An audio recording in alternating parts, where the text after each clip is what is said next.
Hi guys, and welcome back to my channel.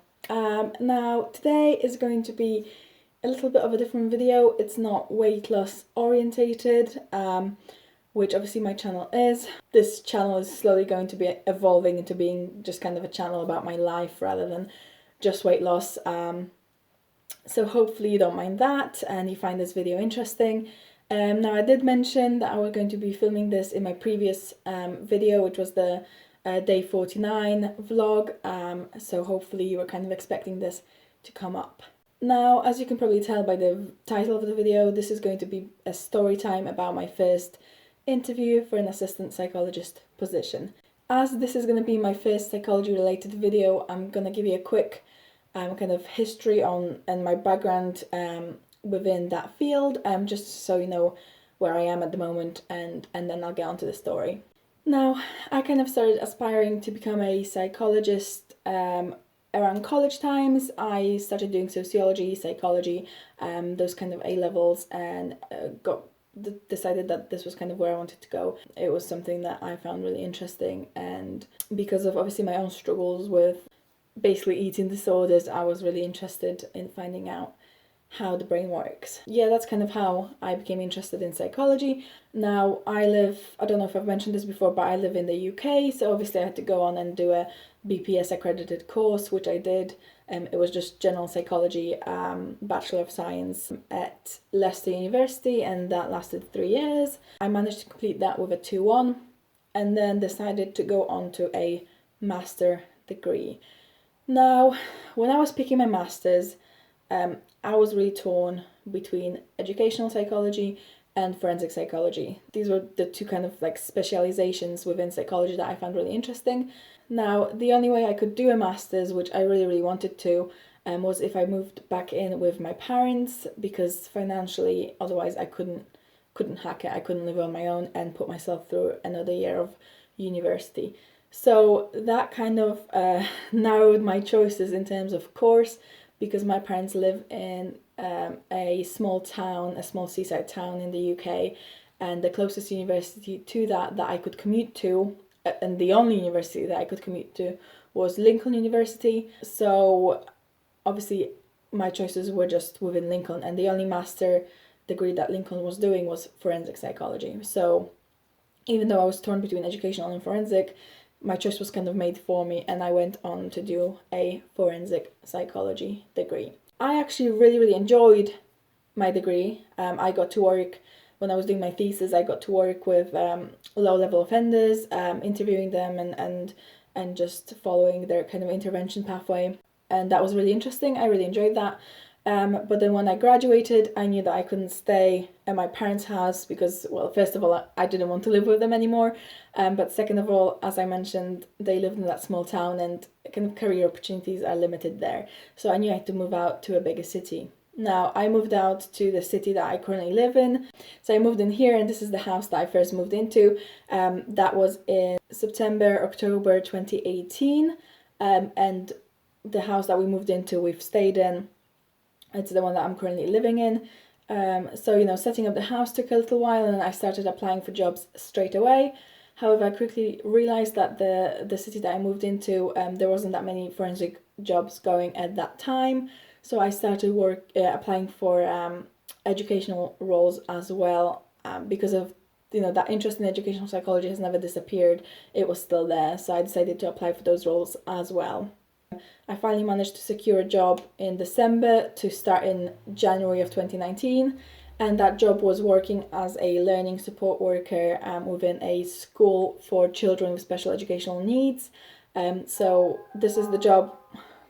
Sorry about the ice cream truck. So this is the role that I currently still work within. I'm still a learning support worker. I work with children aged, from primary all the way up to 19, because we're a sixth form college as well. So that's kind of brought you up to speed to where I am in terms of my education and experience. So the plan was, as of kind of 2 weeks ago, to apply for the educational psychology doctorate in London. I was planning to apply for the 2021 intake, which means I'd be starting my application forms this coming September.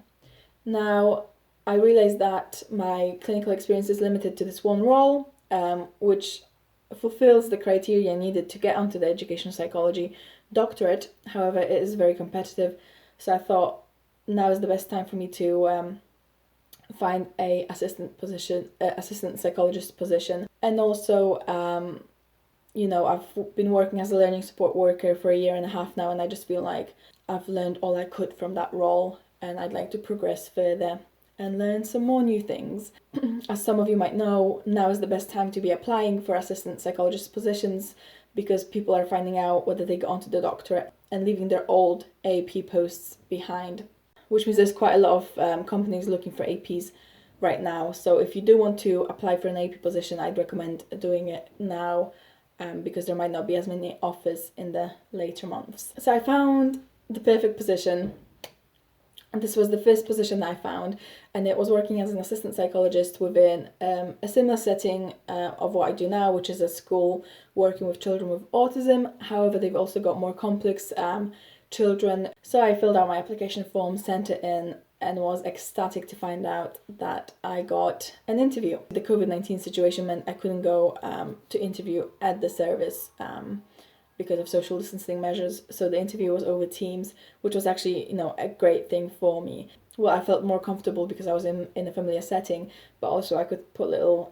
post-it notes behind my laptop with reminders in case I got stuck on any question or anything like that. I did about 4 days of prep for the interview, just looking at possible questions, answers, preparing kind of case examples of kids that I've worked with. Now we're kind of getting to the gist of the video. So the interview itself, I was told was going to last 45 minutes. It lasted about 50 minutes in the end because of my questions. I was told beforehand that I would be interviewed by a panel of 2 members of the clinical team, one of which was the clinical lead and the clinical psychologist, and the other was the speech and language therapist, like the main speech and language therapist there. I was also told to prepare a 5-minute presentation, just a verbal presentation, about what strengths I could bring to the role.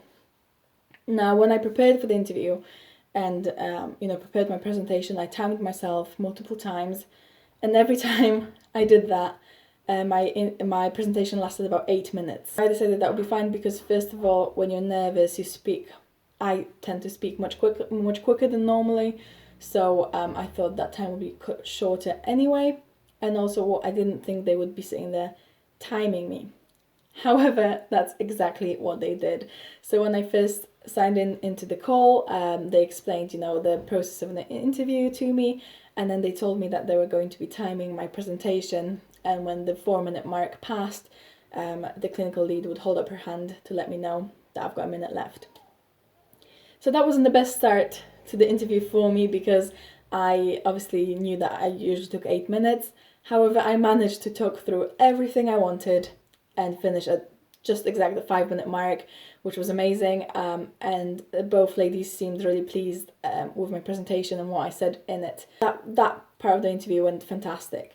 And then we moved on to the questions. So I'll just quickly talk you through the questions that they asked. If you're interviewing for a similar position, that might come in handy. So I've got my whole kind of application here and an outline of what questions they asked. So forgive me for reading off of the page, but I just wanted to make sure that I remember everything that they asked. So after the 5-minute presentation, they told me that all the questions would be competency-based questions, which was fantastic because obviously that's what I prepared for. I do have to say that every single question they asked, I have prepared for, so I was quite lucky in that regard that I had a prepared answer for every single one. So they asked things about supervision, so kind of my experience of supervision so far within my previous roles, as well as what I would expect from a supervisor going forward. So other questions that they asked was my experience with research. I've not had that much experience with research other than what I did at university, so obviously my dissertation, and my thesis. However, I did help out with an audit at the school that I work at as well, so I mentioned that. Then they asked me about working within a multidisciplinary team and my experience of that, which I've actually had quite a good experience of that within my current role, so I mentioned one example of how that's worked and why I think it's beneficial to work within an MDT. Another question that came up, which was more of a scenario question, what they asked me was basically, what would I do if I overheard a safeguarding concern? So 2 students whispering about something that was inappropriate, what would I do about that? So again, I went through the safeguarding protocol and things like that. The next question they asked me was what recent literature I have read and how that has impacted my practice. So I knew a question like that could come up. So recently I read a book about PDA, pathological demand avoidance, because I started working with a student with PDA. So I read a book about that, and then during the interview I mentioned that. I told them kind of the techniques and tips that they had in the book in regards to how to work with someone with PDA, and then I talked them through how I implemented those in my practice and how that worked and didn't work. So obviously it is also important to have that aspect of self-reflection in your questions, where you talk through what you learned from an experience, from a case, but then also what went wrong and how you would do it differently now. That's a key thing that I found is needed when you're doing one of these AP interviews. So actually, on topic, the next question that they asked me was what I understand by self-reflection. And now this is something that when I was doing research for my AP interview came up a lot. They will apparently always ask, maybe indirectly, but they will always look for that self-reflection. Apparently this is a key skill that is needed to be an assistant psychologist, but just a psychologist in general. I've kind of have had a form of self-reflection ever since doing my master's without kind of realizing it, because I've led a self-reflection journal throughout kind of my work as a learning support worker, so that really came in handy when answering that question. But like I said, when I was doing my research for this interview, I realized that you have to make sure that you're self-reflecting within every single answer for every single question. So if you take anything away from this video, it's to self-reflect.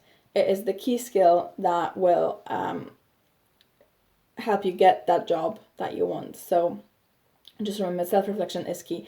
And if you want kind of tips and tricks on how to self-reflect, let me know and I'll do a video on that as well. Anything within this video that you'd like to know more about, just let me know, and like I said, I'll reply or do a video on the topic if you find it interesting. After the self-reflection question, they asked me about a difficult time in my life and how I coped with that. Now this is the one question that I wasn't that prepared for. I was expecting them to ask more about a challenging case that I've had rather than kind of my personal life. So I had to think on the spot for this one, because this wasn't a practiced answer. It did come across more genuine, I think, and I actually kind of made them laugh during this answer. So I think that was really good. I had a positive response about that. The next question they asked me was why I want to work within this particular client group. So again, that was quite easy for me to answer because I already work within an autism kind of client group. And then the last question they asked me was what was my plan for the next 5-10 years. So again, this is a question that I knew would likely come up, and it was just kind of seeing your career goals and things like that. So I talked them through my plan to become an educational psychologist. And then I had some time to ask my own questions. So I asked a couple. However, at that point we were hitting the 50-minute mark, and unfortunately they were really nice about it, but they basically had to cut me off. They said if I haven't got any more pressing questions, I can always email the questions that I do have, but they really had to get going. I presume they had another interview at 10 because my interview was supposed to start at 9, but they were 10 minutes late onto the call, which actually freaked me out because I logged into the call and then there was no one there. I was really panicking for those first 10 minutes. But yeah, they were 10 minutes late. So then when we were getting up to 10, they told me they basically had to go. The entire interview process was actually really lovely.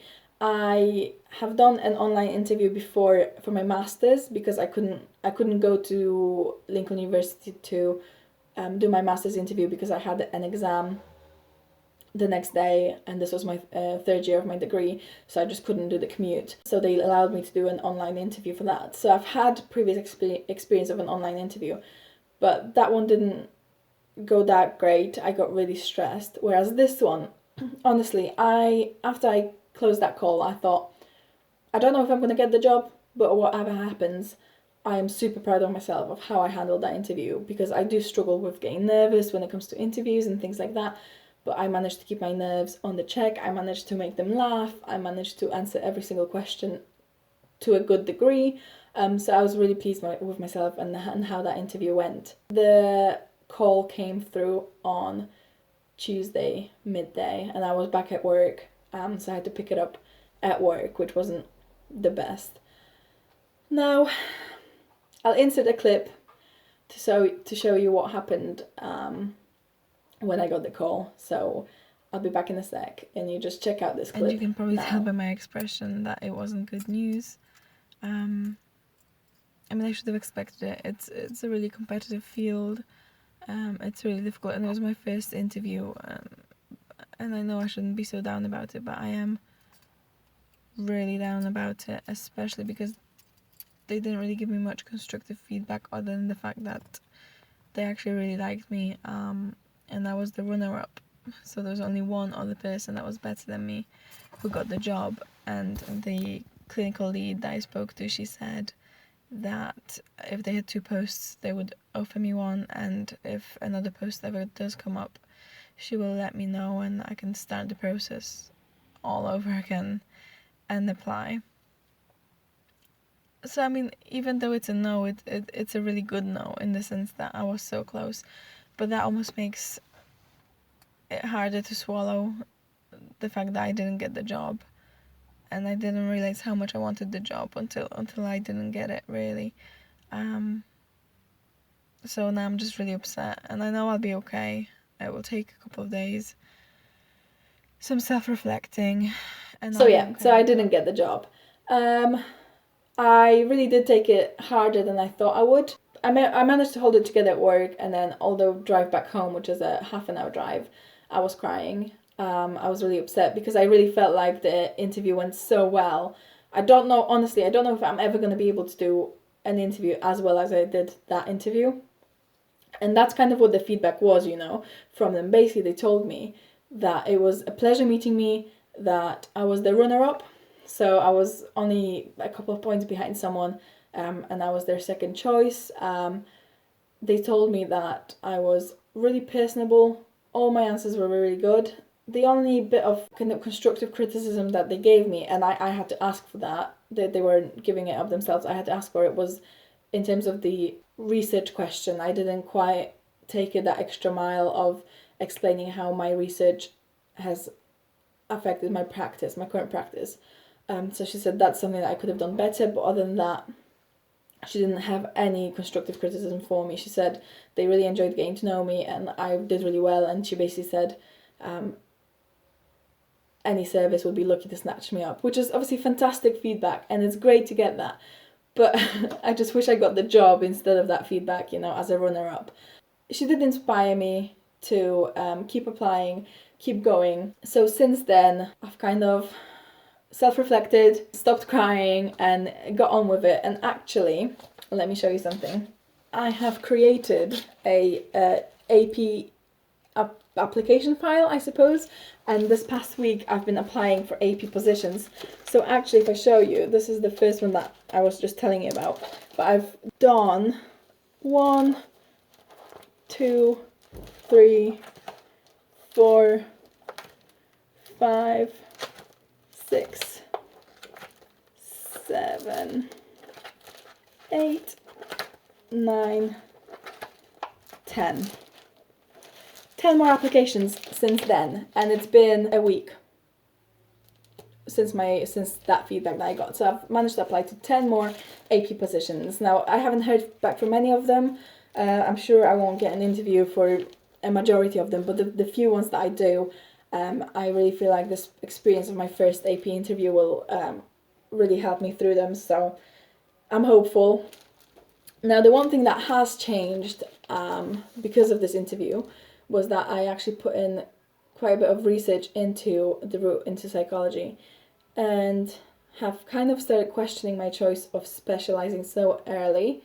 So like I said, I've been interested in doing educational psychology since my degree, but more recently I've realized that I haven't actually had that much experience working with other client groups, and maybe I would love it just as much or even more than working with children. So I did apply for some clinical positions and one forensic position. So most of these applications are still educational, but quite a few are clinical, and like I said, one is forensic. Just to branch out, we'll see what happens. I haven't got the clinical experience, or I haven't got as much clinical experience as I have educational, so my chances of getting a clinical AP position are lower than most. But I just thought, you know what, give it a try, we'll see. So I've just kind of been very not selective in choosing what I apply for. So hopefully I'll hear back from some of these, and if I do, I will let you guys know. Like I said, if you want me to do any more psychology related videos, then let me know and I will do that. And yeah, just kind of wish me luck in my hunt for an AP position and in my journey to become a qualified psychologist. I hope this video was helpful to someone. Please let me know if it was, and if you've got any questions, then pop them down below. And I shall see you in the next one. Bye!